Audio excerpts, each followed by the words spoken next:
Okay, but I have to ask you, though, because I wrote it for scorenorth.com and Judd Zulgad was on board with this earlier today on the station. If you are interested, Sage, in a trade for Jalen Ramsey. Not a fan. Really? No, not a fan. I just, I don't know. I have a very, maybe it's as I get older, it's like I'm becoming my father, but I just have a very short fuse or whatever it is for people who are just a pain in the neck to deal with. Like Odell Beckham Jr. I know he's super talented, but it just seems like he's going to be a handful to deal with. And I know sometimes, the more talented you are, the more teams will put up with and all those types of things. But, what happens if he comes to Minnesota and for some reason he's not happy with Mike Zimmer's style of defense? Now we got to deal with this whole situation because we probably just gave him a huge contract. We just gave up a first round draft pick for him. And now what are we going to do? And you end up being the Oakland Raiders, which you give up draft picks for a guy who's not even on your football team. Like that could happen with Jalen Ramsey.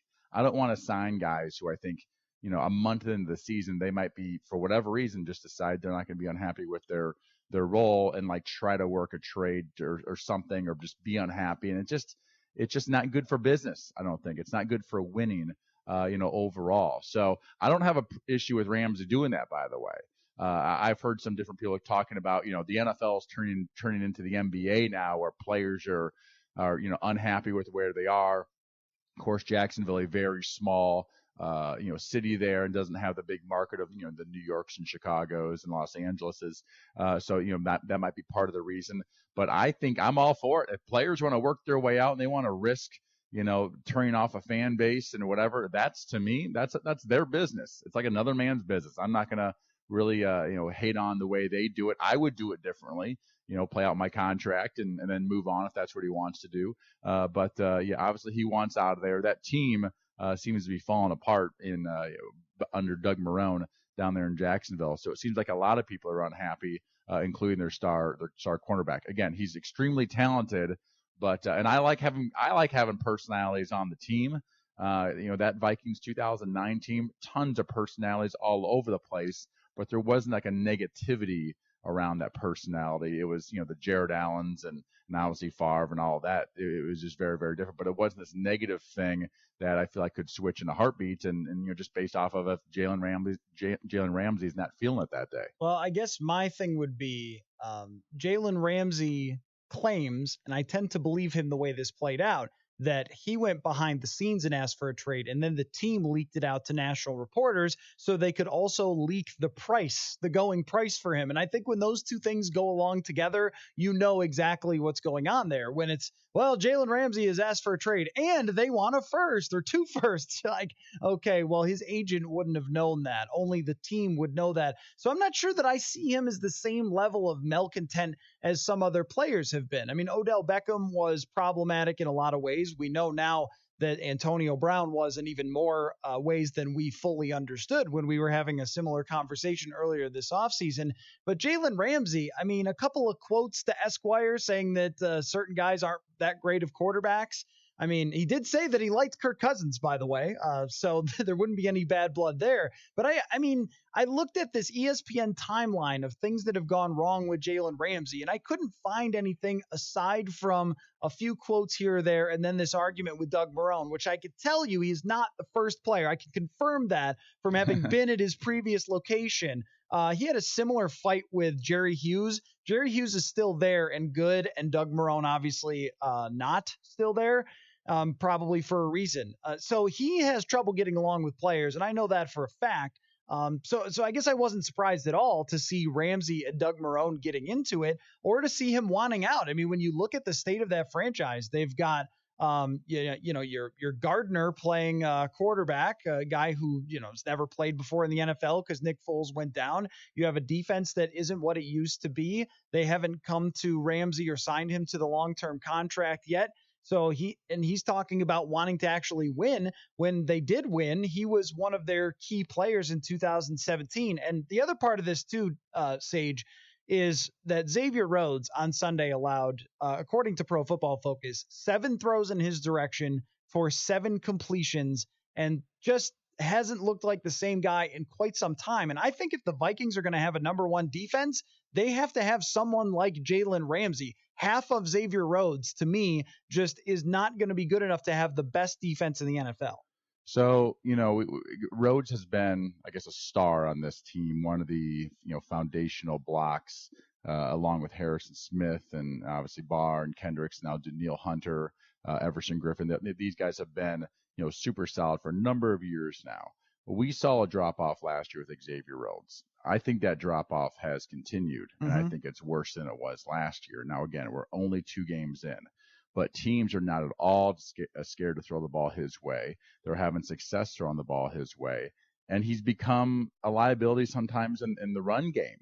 There was 2 or 3 runs the other day that when the receiver was in a tight split, the outside receiver that he was covering, but he was what we call a cover 2 corner, where he was responsible for run support, not a safety who's playing over the top, that he would sort of get sucked in with the receiver as the run's coming his way, and then lose leverage on his spot on that outside gap, and the ball would get outside and get 9, 10, 12 yards on 2 or 3 runs the other day. So he wasn't very good in pass defense, and he wasn't very good in run defense either. And he had a couple good tackles. He's not scared to stick his head in there, but he's just been getting out of position. And I do believe he's lost a bit of a step. I mean, that's part of the reason that people are getting open on him. He's not as explosive. He's not as quick as he once was, and he's a bigger guy. So it's hard for bigger guys to play that cornerback position, to play in the man-to-man stuff for a really long time, for 10 plus years. A guy like Trey Waynes, I think will have a longer career in a sense of his ability to cover corners man-to-man, because he's a little bit smaller and he can really, really run. And I do think Rhodes has lost a step, and he's not great in the running game, so he has to play much better. I think he's one of the few guys on defense who has not played winning football, in my opinion. And this is part of the Jalen Ramsey argument from my perspective, is that Trey Waynes will be a free agent, so they have to decide what they're going to do with him. Are you going to try to franchise tag him? Are you going to try and sign him to a long-term contract? So can I say something there, by the way? What's that? So one, I think organizationally the Vikings usually do this, and I think and they do it because they know more information. So it's always good to have more information when you re-sign one of the guys you already have. But it's really big for sort of team chemistry, and I don't call it camaraderie, team.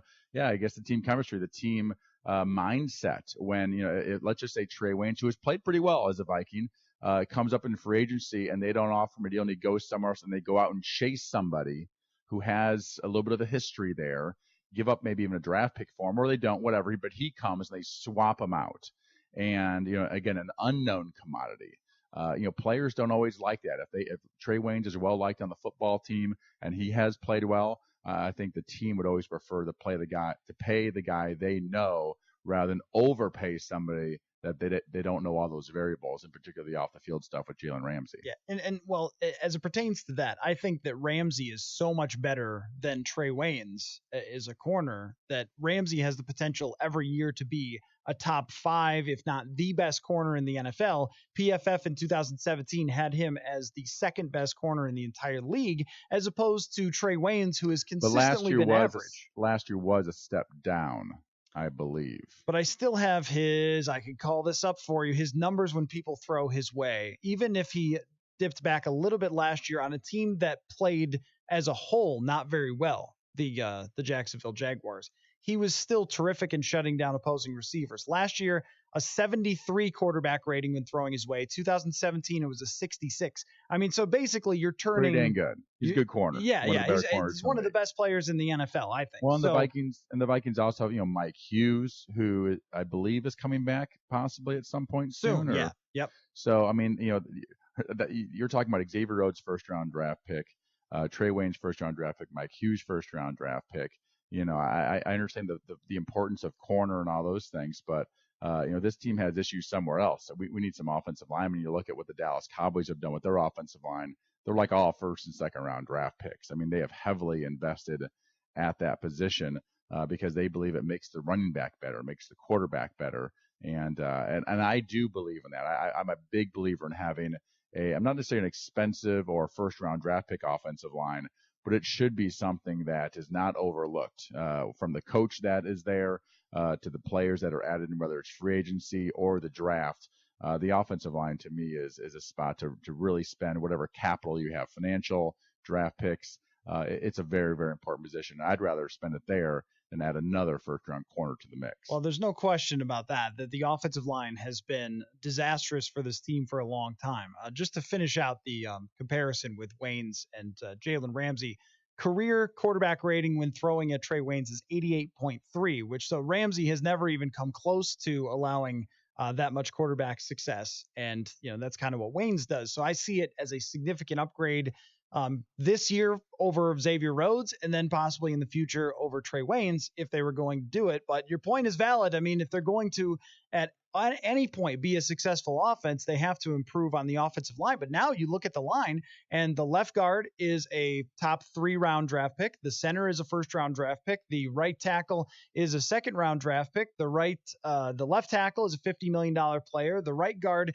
has $10 million guaranteed over the next few years. They sign him to a multi-year deal. So, I mean, they've been pouring assets into it and continuing to make mistakes on the offensive line too. So I don't look at it as, well, if you do this, you can't ever continue to improve the offensive line because you'll still have all your other draft picks and you'll still have money to spend in free agency. It would be right now you can take a shot at being the number one defense, Sage, which I think good luck winning anything if you're not going to be a top 3 defense for this team, the way that this offense is, the way that this offensive line is.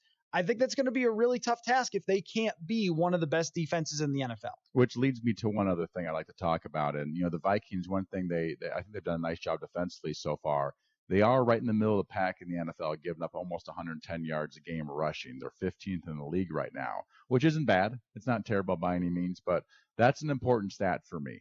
For really good defenses, they do stop the run first because then that creates all sorts of problems for the offense in the passing game. And if they give a lot of yards, if you do stop the run, you end up in these lot of third and 8s and 3rd and 10s and 3rd and 12s. And that's when really good things happen for a defense. And so that would be something that the Vikings really could probably, sort of focus on, that they do need to stop the run better and not give up as many 6, 7, 8 yarders on first and second.